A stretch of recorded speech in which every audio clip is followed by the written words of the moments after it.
Thank you, Mr. Speaker, and thank you, colleagues, for the opportunity to address you and talk to you just a little bit in a more personal way, if I can, about the subject of House Bill 790 and the subject of control.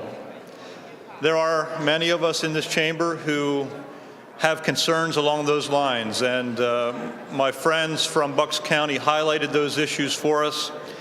And I think we need to take that to heart. We need to think through the impacts to society that grow out of the policy decisions that we make. Very important decisions for individuals, for families, and for our communities.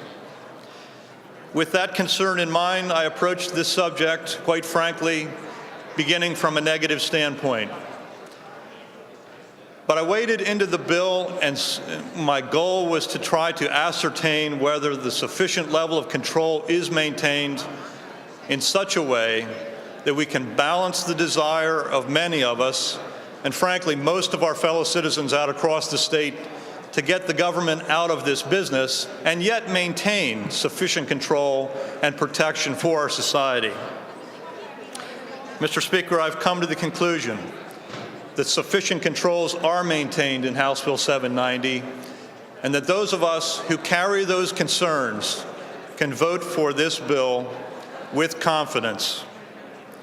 There are various points of control woven into the legislation, and I will not rehearse all of them for you. Other members have. Age limits, different protections in regulation, those things are there. And I think it is true that those private citizens who step forward to purchase these licenses, who put their assets on the line, they have a huge vested interest in maintaining control, not allowing underage sales, not allowing inappropriate purchases and activity to go forward, because they have something huge to lose. They have their license, their livelihood to lose.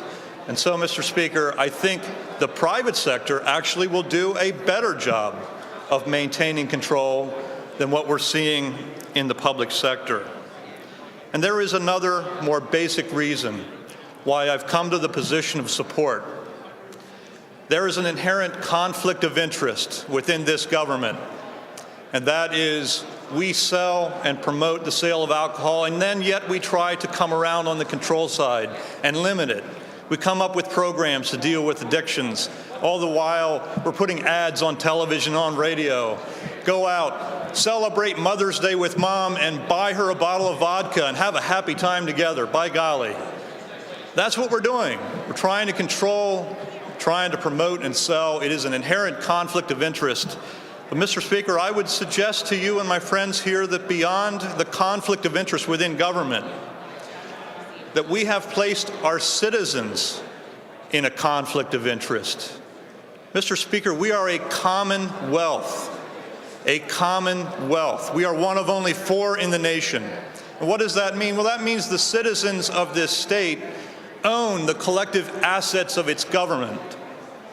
And so not only is this state government in the alcohol business, the citizens, all of them across Pennsylvania, 12.5 million, are in the alcohol business.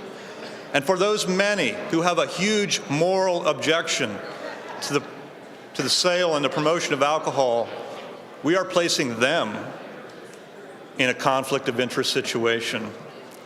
And so, Mr. Speaker, my goal in voting in support of House Bill 790 is to disconnect this government and to disconnect those citizens who have that moral obligation from the sale and the promotion of alcohol in our society. I think it's the right step from a moral standpoint, and I think it's the right step from an economic standpoint. I encourage an affirmative vote on House Bill 790. Thank you.